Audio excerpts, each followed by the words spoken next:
ಇನ್ನೂ ನಮ್ಮ ಚಾನೆಲ್ಗೆ ಸಬ್ಸ್ಕ್ರೈಬ್ ಆಗಿಲ್ಲ ಅಂದ್ರೆ ಮಿಸ್ ಮಾಡ್ತಿ ವಿಡಿಯೋ ಕೆಳಗಡೆ ಇರೋ red colour subscribe icon click ಮಾಡಿ ಎಲ್ಲ ಹೊಸ ವಿಡಿಯೋಗಳ ಅಪ್ಡೇಟ್ಗಾಗಿ ತಪ್ಪದೆ ಪಕ್ಕದಲ್ಲಿರೋ ಬೆಲ್ ಐಕಾನ್ ಕೂಡ ಕ್ಲಿಕ್ ಮಾಡಿ. ಕಿಚ್ಚ ಸುದೀಪ್ ಅವರ ಮನೆ ಮೇಲೆ ಆದಾಯ ತೆರಿಗೆ ಇಲಾಖೆಯ ಪರಿಶೀಲನೆ ಅಂತ್ಯಗೊಂಡಿದೆ.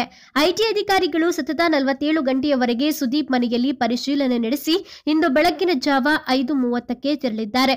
ಸುದೀಪ್ ಮನೆಯಿಂದ ಕೆಲವು ದಾಖಲೆಗಳು, ಕಾಗದ ಪತ್ರಗಳನ್ನು ಅಧಿಕಾರಿಗಳು ತಮ್ಮ ಜೊತೆ ತೆಗೆದುಕೊಂಡು ಹೋಗಿದ್ದಾರೆ. ಐಟಿ ಅಧಿಕಾರಿಗಳು ಸುದೀಪ್ ಮನೆಯಲ್ಲಿ ಸುದೀರ್ಘ ಮ್ಯಾರಥಾನ್ ರೇಡ್ ನಡೆಸಿದ್ದಾರೆ. ಒಟ್ಟು 8 ಅಧಿಕಾರಿಗಳಿಂದ 2 ದಿನ ಪರಿಶೀಲನೆ ನಡೆದಿದೆ. ಐಟಿ ಅಧಿಕಾರಿಗಳು ಸುದೀಪ್ ಅವರ ಪತ್ನಿ ಪ್ರಿಯಾ ಹಾಗೂ ತಾಯಿಯನ್ನ ವಿಚಾರಣೆಗೆ ಒಳಪಡಿಸಿದರು.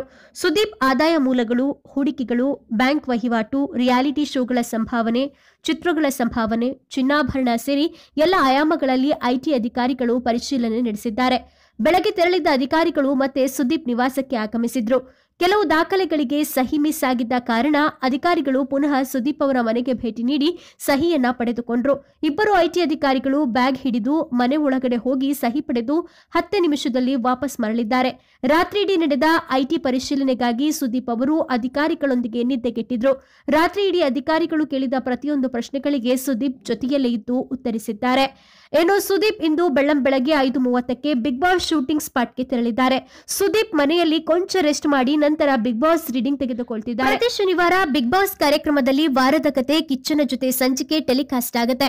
ಹೀಗಾಗಿ ಪರಿಶೀಲನೆಯನ್ನ ಬೇಗ ಮುಗಿಸುವಂತೆ ಅಧಿಕಾರಿಗಳ ಬಳಿ ಸುದೀಪ್ ಮನವಿ ಮಾಡಿಕೊಂಡಿದ್ದಾರೆ. ಶನಿವಾರ ಬಿಗ್ ಬಾಸ್ ಶೂಟಿಂಗ್ ಇದೆ, ನಾನು ಹೋಗಲೇಬೇಕು, ಇಲ್ಲದಿದ್ದಲ್ಲಿ ವಾರದ ಕತೆ ಕಿಚ್ಚನ ಜೊತೆ ಸಂಚಿಕೆಗೆ ಅಡ್ಡಿಯಾಗತ್ತೆ. ಸಂಜೆಯೊಳಗೆ ಪರಿಶೀಲನೆ ಮಾಡಿ ಮುಗಿಸುವಂತೆ ಶುಕ್ರವಾರವೇ ಸುದೀಪ್ ಮನವಿ ಮಾಡಿಕೊಂಡಿದ್ರು ಅನ್ನೋ ವಿಚಾರ ಮೂಲಗಳಿಂದ ತಿಳಿದು ಬಂದಿತ್ತು. ಓಕೆ ಫ್ರೆಂಡ್ಸ್, ಇದಾಗಿತ್ತು ಈ ಕ್ಷಣದ ಕಿಚ್ಚ ಸುದೀಪ್ ಅಪ್ಡೇಟ್ಸ್. ಈ ಕುರಿತು ನಿಮ್ಮ ಅನಿಸಿಕೆ ಅಭಿಪ್ರಾಯಗಳನ್ನ ಮಿಸ್ ಮಾಡಿ ಕಮೆಂಟ್ ಬಾಕ್ಸ್ ಅಲ್ಲಿ ಕಮೆಂಟ್ ಮಾಡಿ ತಿಳಿಸಿ. ಹಾಗೆ ವಿಡಿಯೋಗೊಂದು ಲೈಕ್ ಕೊಟ್ಟು ಈಗಲೇ ಕಡೆ ಶೇರ್ ಮಾಡಿ.